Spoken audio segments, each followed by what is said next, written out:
Hello everyone and welcome back. This time I am bringing you chapter 1148 of One Piece, Ronja. Ronja? Very strange title.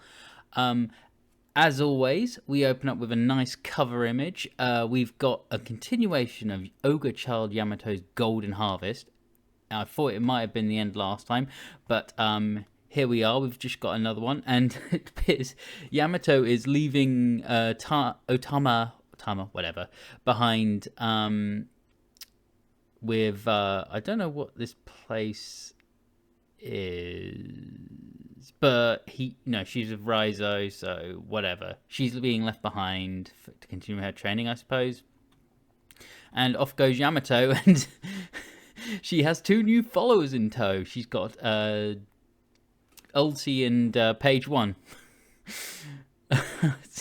I'm sure she's probably not too happy about that, but we'll see if this continues in the next chapter. Speaking of, I'm, of course, late as ever, but this time I'm recording it on Saturday evening, so I'm less than a week late. I'm hopefully just getting us back on order. So it's good that we had a gap week. Even though I don't want a gap week, I want more chapters. I'm sure we all do. But it's allowed me to catch up a bit. And it's always funny. I was editing 1147 earlier, and it's funny hearing my recording back and being like, "Oh, I'm only a week late," and that's I did the recording a week ago, and now the recording is a week late. So go me. I need to get this back in hand, but work schedule, gym, etc. It just makes things difficult. But let's crack on. So we get the opening page, and it's funny that I've already read this, and I read it a week ago, didn't I? But I've already read this, and I completely forgot what Ronja was. Ronja is one of the giant children, and as we see on page 1, she is the first one being sort of having her life threatened. So as we see, she walks along Gunko's arrow across a blooming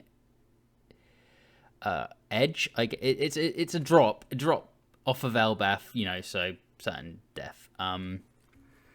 So she's not worried at the moment, but I'm pretty sure that's gonna fade.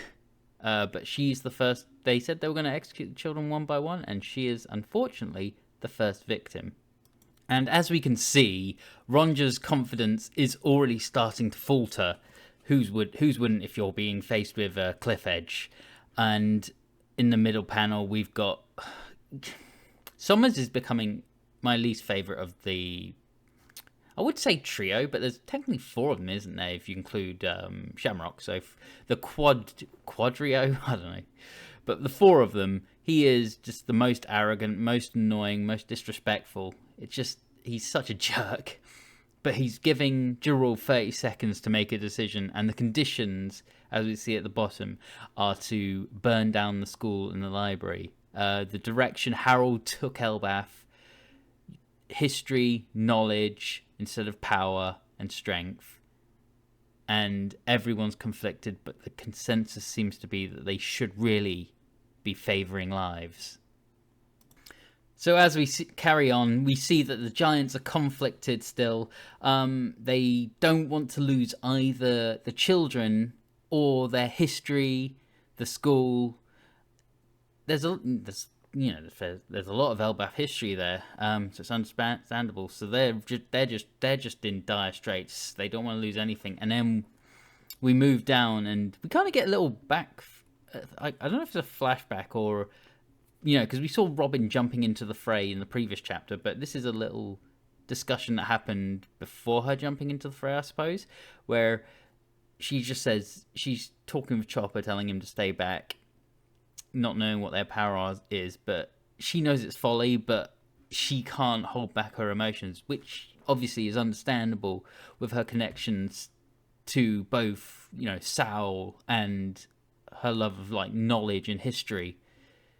So she wouldn't want to see Sal's homeland being devastated. She wouldn't want to see vast years of history being just burnt. And then we also see the well, specifically Nami in this bottom bit, where we all know she's got a soft spot for children, so it's understandable that she's incredibly angry, and she's yelling at Sommers for being, as I said earlier, a jerk. But we carry on, and we get to see what some others are going to be doing. So we're switching scenes to the giants that were fighting the monsters, including what's her name? Ripley and Frankie. So they want to split into two groups now, and this is all the giants rallying together. Some will stay and fight the monsters, while the rest will go and save the children. So yes, everyone's rallying to branch Route 8, or B, yeah, branch Route 8, get in your ships. But Sommers continues his broadcast. Also, if you do choose to burn the school and library, you are forbidden from removing a single book from them. You see, what we want to burn down is your culture and your history. And of course, Robin, infuriated by that, jumps straight into the attack with a Cienfleur's Craspedia. I'm probably pronouncing that horribly. But she just slaps the shit out of Sommers. Fantastic. The Straw Hats are relieved that Robin is safe, and Jinbei offers her a warning. They don't know how these guys tick, so she should be careful. And Robin is aware of that.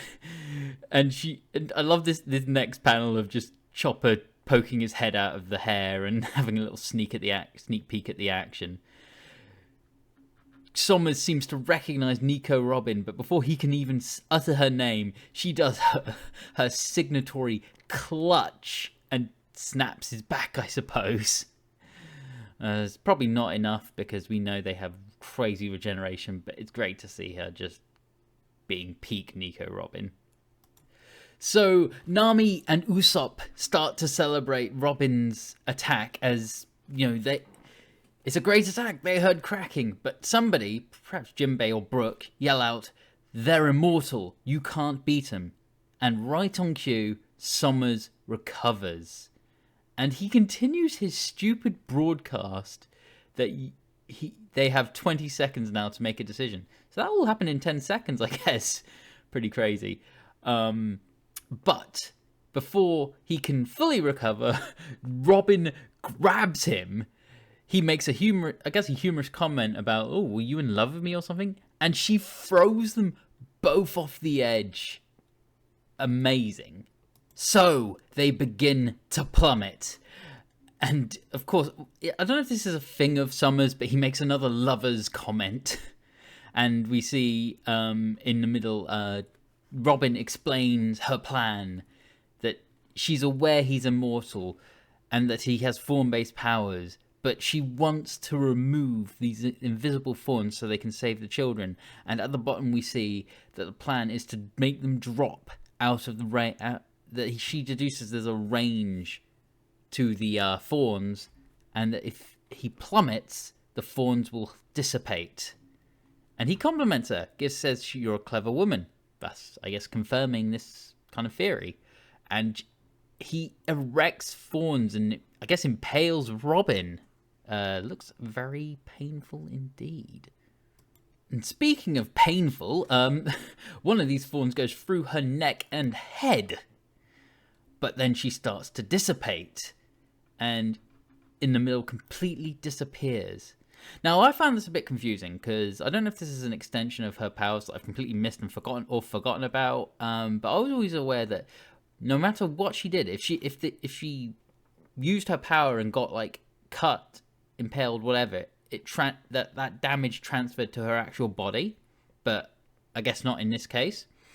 And we see, obviously, in the bottom panel, she didn't actually jump, so it's just one of her Cienfleur's clones. She tries to cut through the ropes, the seemingly ropes that were tying the Straw Hats, but it turns out it's Gunko's arrows. One of Gunko's arrows has tied them up, and she can't cut through them. And then just as they think that they might have gotten rid of Sommers, his voice comes back. 10 seconds left. So she unfortunately didn't successfully get rid of him.